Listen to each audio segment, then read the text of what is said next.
வணக்கம். Welcome to life horoscope. இது ஒரு அட்வான்ஸ் ப்ரிடிக்ஷன் நான் ஒன்று கொடுக்குறேன். இது எதுக்காக நான் பிளான் பண்ணேன்னா 2025ல் 2025 அடுத்த வருஷத்தில் பார்த்தீங்கன்னா உங்களுக்கு மார்ச்சில் சனி வந்து இடம் மாறுவார், ஏப்ரலில் ராகு கேது, மறுபடியும் வந்து மேல குரு. இப்போ 3 டிரான்சிஷன் வந்து நெக்ஸ்ட் டு நெக்ஸ்ட் இருக்குது. ஸோ ஒவ்வொரு ராசிக்கும் நிறைய பிளான் வச்சுருப்பீங்க. வீடு வாங்கலாமா, ஃபாரின் போகலாமா, படிக்கிறதுக்கு என்ன பண்ணலாம், ஜாப் ரிலேட்டடாக என்ன, பிஸ்னஸ் பண்ணலாமா, கார் வாங்கலாமா, வேறு ஏதாவது முக்கியமான பிளான் எதாவது இருக்கும். ஸோ இதை வந்து நான் நெக்ஸ்ட் இயரையும் கொஞ்சம் ரிசர்ச் பண்ணி இப்போ இந்த வருஷம் நம்ம ஜூனில் 2024ல் இருக்கோம். இதை கம்பைன் பண்ணி ஒரு அட்வான்ஸாக சில ப்ரிடிக்ஷனை கொடுக்குறேன். இது எந்த அளவுக்கு உங்களுக்கு பயன்படுத்த முடியும்னு பாருங்கள். lifehoroscope.in இது மட்டும் தான் நம்மளுடைய வெப்சைட். சப்ஸ்கிரைப் பண்ணிங்க, லைக் பண்ணுங்கள். மேஷராசி. மேஷ ராசியில் உள்ள எல்லாருக்கும், மேஷ ராசியில் இருக்கிற நீங்கள் பார்க்குறீங்கன்னா 2025ல் உங்களுக்கு நான் முதல் விஷயம் சொல்ல விரும்புகிறது, மார்ச் 2025 ஏழரை சனி ஸ்டார்ட் ஆகும். சில பேருக்கு ஃபஸ்ட் ரவுண்டாக இருக்கும், சில பேருக்கு அது செகண்ட் ரவுண்டாக சேஞ்ச் ஆகிடும். ஒரு 28, 29க்குள்ளே 30க்குள்ளேன்னு வச்சுங்க. இந்த முதல் சுற்று அனுபவிச்சவங்களுக்கு ரெண்டாவது சுற்று வந்து கொஞ்சம் வளர்ச்சியை கொடுக்கும். சப்ஜெக்ட் டு உங்கள் பர்த் சார்ட்டில் சனி அப்படி இருக்கு. நான் என்ன சொல்ல வரேன்னா, மேஷம்லாம் கொஞ்சம் ஸ்பீட் எடுங்க, கொஞ்சம் வேகம் எடுங்க. உங்கள் படிக்கிற விஷயமா இருக்கலாம், நீங்கள் ஒரு வீடு வாங்குகிற விஷயமா இருக்கலாம், ஒரு வேளை நீங்கள் வந்து ஏதாவது ட்ராவல் பண்ணணும்னு நினைக்கிறீங்க, ஒரு பயணம் வேணும், அந்த பயணம் நல்லபடியாக நடக்கணும், ஒரு பிஸ்னஸ் ஸ்டார்ட் பண்ணணும், அந்த பிஸ்னஸ்க்கு வந்து ஒரு ஸ்டார்ட் அப்க்கு இது சரியான டைமு, ஒரு ஜாப் ரிலேட்டாக ஒரு முடிவு எடுக்கணும், கல்யாணம் பண்ணணும், இது மாதிரி ஏதோ ஒரு விஷயம், நல்ல விஷயம் நீங்கள் பண்ணுறதுக்கு ரொம்ப நாளாக பிளான் பண்ணி அது தள்ளி போயிட்டே இருக்கலாம். சில பேருக்கு தசை மேட்ச் ஆகாமல் இருக்கலாம். பட் ஆனால் கொஞ்சம் ரஷ் பண்ணுங்கள், வேகம் எடுங்க. ஏன்னா இன்னும் ஒரு 9 மாதங்களில் உங்களுக்கு வந்து இந்த சனி வந்து ஏழரை சனியாக ஸ்டார்ட் பண்ணும் பொழுது ராகு கேது டிரான்சிஷன் அடுத்து உடனே நடக்கும். அது பார்த்தீங்கன்னா கிட்டத்தட்ட அந்த ராகு கேது வந்து அந்த மேஷ ராசியை பொறுத்த வரைக்கும் 11-5 பொசிஷன் பண்ணிடும். சரி, அது ஒரு கிரகம் நல்லாயிருக்கும், ஒன்று சுமாராக இருக்கும்னு வச்சுக்கலாம். குரு பலன் அப்படிங்கிறத மே மாதத்தில் நீங்கள் வந்து மிஸ் பண்ணுவீங்க. ஏன்னா மேஷத்துக்கு 3ஆம் இடத்துல குரு ஷிஃப்ட் ஆகிடும். ஸோ நீங்கள் மேஷத்தோடைய சுற்றி இருக்கிற அந்த டிரான்சிஷன் அப்சர்வ் பண்ணி பார்த்தீங்கன்னா 2025 மார்ச்சுக்கு பிறகு மார்ச், ஏப்ரல், மே அப்படி கண்டினியூஸாக நெக்ஸ்ட் மந்த்லலாம் அந்த டிரான்சிஷன் நடக்க போகுது. ஸோ நல்ல பலனுக்காக காத்திருக்கீங்க, நல்ல பலனை அப்படியே பொறுமையாக யோசிச்சிட்டே இருக்கீங்க, பிளான் பண்ணிகிட்டே இருக்கீங்கன்னா கொஞ்சம் வேகம் எடுத்தீங்கன்னா, ஏன்னா இப்போ உங்களுக்கு நேரம் வந்து அவ்வளோ சாதகமாக இருக்குது மேஷத்தை பொறுத்த வரைக்கும். ஸோ சாதகமான காலத்தில் நம்ம வந்து நல்ல செயல்களை ஒரு துவக்கம்னு சொல்கிறோம், ஒரு ஸ்டார்டிங் பாயிண்ட். நீங்கள் ஒரு பிஸ்னஸ் கம்பெனி ரெஜிஸ்ட்ரேஷன் பண்ணணும்னு நினைக்கிறீங்க, அதை இமிடியேட்டாக பிளான் பண்ணிடலாம். ஒரு வீடு வந்து நீங்கள் ஒரு டோக்கன் அட்வான்ஸ் கொடுத்து ரெஜிஸ்டர் பண்ணி அதை ஷிஃப்ட் பண்ண நினச்சின்னா அதையும் உடனே பிளான் பண்ணலாம். அட்லீஸ்ட் வாடகை வீடு கூட நிறைய பேர் என்ன நினைப்பாங்கன்னா, ஸ்கூல் வந்து நெக்ஸ்ட்டு ஏப்ரலில் முடியுது, நாம் நெக்ஸ்ட் இயர் வீடு மாறினா என்ன. கரெக்டு தான், அது வந்து ப்ராக்டிக்கலாக நீங்கள் சொல்கிறீங்க. நமக்கு நேரம் எப்போல்லாம் நல்லா இருக்கோ அப்போல்லாம் நல்ல வீடு அமையும், ஒரு நல்ல அமைப்பான சூழல் உருவாகும். அப்போ என்னுடைய பாயிண்ட் என்னென்னா, இந்த அட்வான்ஸ் ப்ரிடிக்ஷனே இருக்குன்னா நீங்கள் வந்து உங்களை வந்து தயார்படுத்துங்க. அடுத்த வருஷத்தை விட இந்த வருஷம் பெட்டர்னு தான் நான் சொல்கிறேன்.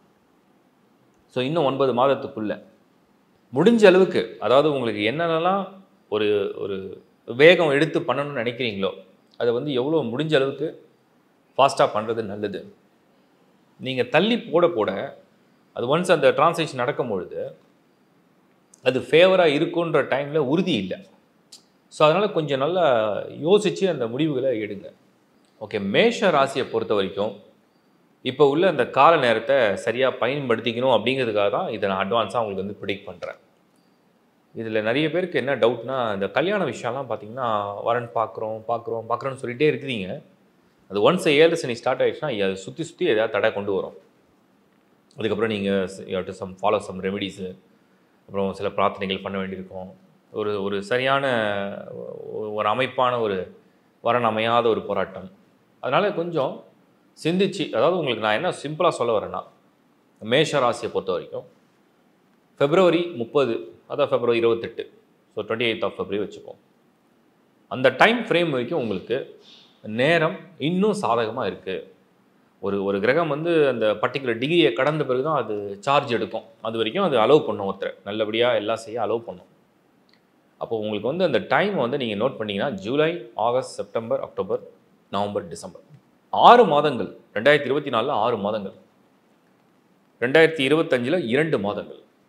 ஒரு சரியான கால அளவுனா 8 months இருக்குது. இந்த 8 மாதத்தில் நீங்கள் செய்ய வேண்டிய நல்ல விஷயங்கள் நீங்கள் துவங்க வேண்டிய விஷயங்கள் இதெல்லாம் ஒரு ஒரு மாணவராக இருந்தாலும் ஒரு ஒரு ஹவுஸ் ஒய்ஃபாக இருக்கலாம், ஒரு பிஸ்னஸ் மேனாக இருக்கலாம், ப்ரொஃபஷனலாக இருக்கலாம், அதில் ஏதாவது மாற்றங்கள் விரும்பி இருக்கலாம், வெளிநாடு பயணம், சேமிப்பு, சில திட்டங்கள், சில பேருடைய சேர்ந்து செய்யக்கூடிய செயல்கள், நல்ல செயல்கள், ஏதோ ஒரு விஷயம். அந்த துவக்கத்தை வந்து ஒரு நல்ல டைமில் துவங்கும் பொழுது இடையில் உள்ள காலங்கள் சரியாக இல்லைனாலும் கூட, சின்ன சின்ன ஸ்ட்ரகிள்ஸ் வந்தாலும் கூட, துவங்கிற நேரம் நல்லா இருந்ததுன்னா முடிவுடைய அந்த டைம் வந்து ரொம்ப நல்லபடியாக நடக்கும். ஸோ துவக்கம் வந்து நல்ல டைமில் துவங்கும். அதனால் மேஷத்துக்கு நான் கொடுக்குற இந்த ப்ரிடிக்ஷனே எதுக்குன்னா, வேகம் எடுங்க, கொஞ்சம் ஸ்பீடப் பண்ணுங்கள். நிறைய விஷயத்தை கொஞ்சம் ஸ்பீடப் பண்ணிட்டீங்கன்னா நல்லதுன்றது என்னுடைய கருத்து. இப்போ நீங்கள் பார்த்த இந்த ஒரு ப்ரிடிக்ஷன் வந்து எப்படின்னா, நெக்ஸ்ட் இயரை வந்து கொஞ்சம் அப்படியே அட்வான்ஸாக ஃபோர்காஸ்ட் பண்ணி உங்களுக்கு நான் வந்து சில விஷயத்தை அப்டேட் பண்ணிட்டேன்.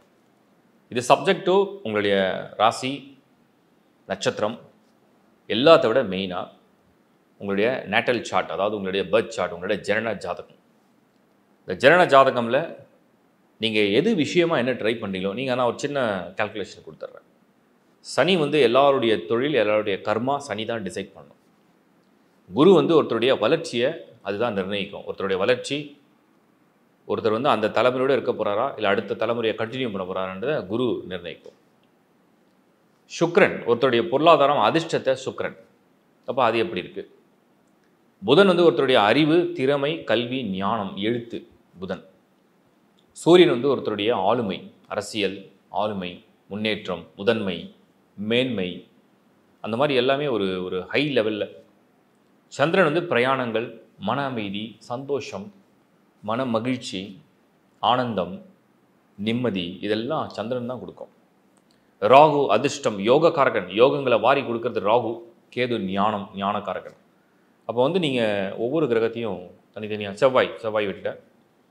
செவ்வாய் வந்து ஒருத்தருக்கு வந்து நல்ல இரத்த சம்பந்தப்பட்ட உறவுகளுடைய அன்பு, பூமி யோகம், தைரியம், உடல் பராக்கிரமம், உடல் வலிமை, வீரியம், இதெல்லாம் வந்து செவ்வாய் தான் கொடுக்கும். அப்போ வந்து ஒவ்வொரு கிரகத்துக்கும் ஒரு தன்மை இருக்குது. நீங்கள் வந்து என்ன அப்சர்வ் பண்ணணுன்னா, உங்களுடைய நேட்டல் சார்ட், உங்களோட ஜனன ஜாதகமில் எதெல்லாம் ப்ளஸில் இருக்குது அதை பற்றி நீங்கள் என்றைக்குமே கவலைப்பட வேண்டிய அவசியம் கிடையாது. ப்ளஸில் உள்ள ஈச் அண்ட் எவ்ரி பிளானட் வந்து உங்களுக்கு வந்து அதோடைய ஆக்டிவேஷன் பாசிட்டிவாக பண்ணும். எதெல்லாம் நியூட்ரலாக இருக்குது, எதெல்லாம் மைனஸில் இருக்குது, மைனஸை தான் நீங்கள் அப்சர்வ் பண்ணி அது ரிலேட்டடான விஷயங்களை பார்த்து ஹேண்டில் பண்ணணும். இதை நீங்கள் அப்சர்வ் பண்ணிட்டுனா முதல்ல உங்களோட ஜனன ஜாதகத்தை நீங்கள் ரீட் பண்ணணும். அது ஒரு சின்ன விஷயந்தான். உங்கள் ராசி, நட்சத்திரம், லக்னம், என்னென்ன பிளானட் என்னென்ன பொசிஷனில் இருக்குது, எவ்வளோ ஸ்கோர் பண்ணியிருக்கு, இதை நீங்கள் ரீட் பண்ணலாம். அதுக்கு தான் ஒவ்வொரு முறையும் நான் வந்து lifehoroscope.in அப்படிங்கிற வெப்சைட்டில் உங்களுடைய பர்த் சார்ட்டை நீங்கள் வந்து எடுத்துக்க முடியும், அப்ளை பண்ண முடியும். அதை நீங்கள் எப்போவுமே வச்சுக்கிறது உங்களுடைய ஒரு ஐடி மாதிரி. அது உங்களுடைய ஜாதகம் என்பது உங்களுடைய ஜனன ஐடி மாதிரி. அது வச்சுக்கிட்டிங்கன்னா அப்பப்போ நீங்கள் ரெஃபரன்ஸ் எடுத்துக்கலாம், என்ன தசா புத்தி நடக்குது. சரி, ரெண்டாவது விஷயம், இப்போ நான் சொன்ன ப்ரிடிக்ஷன் வந்து தசா புத்தி வெரி வெரி இம்பார்ட்டன்ட். ஒரு நல்ல தசா காலங்களில் இருக்கீங்களா? என்னதான் ராசிக்கு நல்ல நேரம் இருந்தாலும் அந்த தசை கை கொடுக்கலன்னா அந்த நல்ல நேரத்தை முழுமையாக அனுபவிக்க விடாமல் தடுக்கும். என்னதான் ஒரு ராசிக்கு கெட்ட நேரம் இருந்தாலும், கெட்ட நேரம் சென்ஸ் ஒரு வேளை 7 சனி நடக்குது, அஷ்டம சனி நடக்குது, கண்டக சனி நடக்குது, என்ன கெட்ட நேரம் இருந்தாலுமே தசாபுத்தி வலுவாக இருந்ததுன்னா அது காப்பாற்றும். அடுத்தது குடும்பம்னு ஒன்று இருக்குது. குடும்பம் அப்படின்னா கணவன், மனைவி, குழந்தைகள், அப்பா, அம்மா எல்லாருக்குமே மோசமான டைம் இருந்தால் தான் அந்த குடும்பமே ஒரு பாதிப்பில் இருக்கும். சப்போஸ் ஒருத்தருக்கோ இல்லை 2 பேருக்கு வந்து கொஞ்சம் அப்படி இப்படி இருக்குது, இன்னொரு டைம் அவ்வளோ சரியாக இல்லை, அப்போ மற்ற மெம்பர்ஸ் வந்து அவங்கள ப்ரொடெக்ட் பண்ணி காப்பாற்றிடுவாங்க. ஒருவேளை ஃபேமிலியில் வந்து நிறைய பேருக்கு ஒரு பாதகமான நேரத்துலையும் ஏதோ 1-2 பேருக்கு தான் நல்ல நேரமாக இருக்குன்னா அந்த 2 பேர் தான் அவங்கள ப்ரொடெக்ட் பண்ணுவாங்க. ஸோ இதுதான் ஃபேமிலிந்து ஒரு ஃபேமிலி ட்ரீ, ஒருத்தரோட ஒருத்தர் வந்து கைகோத்து இருக்கிறது. ஸோ இதெல்லாம் நீங்கள் அப்சர்வ் பண்ணி உங்களுடைய நேரத்தை நீங்கள் கணித்து ஒவ்வொரு முடிவும் எடுங்க. முக்கிய முடிவுகளுக்கு மட்டுமே நீங்கள் உங்கள் ஹாரோஸ்கோப்பை ஃபுல் ரெஃபரன்ஸ் எடுக்கலாம். அதர்வைஸ் தேவை கிடையாது. நீங்கள் டெய்லி லைஃப்பை ஹாப்பியாக நல்லபடியாக சூப்பராக பிளான் பண்ணி கொண்டு போகலாம். அதுக்கு அடுத்தது இந்த வீடியோ ஏன் நான் கொடுத்தேன் அப்படின்னா, என்னுடைய நோக்கம் என்ன அப்படின்னா, இப்போ நான் வந்து 2025 சில பிளான் வச்சுருப்பேன். அப்போ நான் அதை வந்து எப்போ செய்யலாம், என்ன செய்யலான்னு எனக்கு வந்து ஃபோர்காஸ்ட் பண்ண முடியும். ஏன்னா நான் வந்து அப்சர்வ் பண்ணிகிட்டே இருப்பேன், அது என்ன நடக்குது, எப்படி ட்ரான்ஸ்லேஷன் நடக்க போகுது. ஸோ அதை நான் யோசித்து பார்க்கும்போது சிலதை வந்து நான் ஃபாஸ்டன் பண்ணணுமா, இல்லை சிலதை வந்து கொஞ்சம் பொறுமையாக கையாளணுமா, டைம் எடுத்துக்கலாமா, அப்படி யோசிக்கும் போது நான் உங்களுக்குலாம் வந்து ஏதாவது ஒரு தகவல் கொடுக்கணும்னு தோணும்போது தான் சரி 2025 இந்த ட்ரான்ஸ்லேஷன் நடக்க போகுது, எந்தெந்த ராசிக்கெலாம் வந்து ப்ளஸில் இருக்கோ அதை கொஞ்சம் அவங்களுக்கு வந்து வேகம் எடுக்க சொல்லுவோம். எந்தெந்த ராசியெல்லாம் கொஞ்சம் ஒரு மாதிரி மைனஸில் இருக்கும், கொஞ்சம் காத்திருந்தாங்கன்னா அடுத்து உடனே நல்லது நடக்க போகுதுன்றதை நம்ம புரிஞ்சுக்கிறோம். அது பர்டிகுலராக சில விஷயங்களையும் நான் மென்ஷன் பண்ணுறேன். அதுதான் இதுக்காக தான் இந்த வீடியோ நான் வந்து உங்களுக்கு ப்ரெசென்ட் பண்ணணும்னு நினச்சேன். ஸோ மீண்டும் ஒரு முறை உங்களை சந்திக்கிறேன். Bye from Shankar Narayan. Life horoscope சேனலில் உள்ள இந்த ப்ரோக்ராம் உங்களுக்கு பிடிச்சதுன்னா லைக் பண்ணுங்கள், சப்ஸ்கிரைப் பண்ணுங்கள், உங்கள் நண்பர்களுக்கும் உறவுக்கும் ஷேர் பண்ணுங்கள். தேங்க்யூ.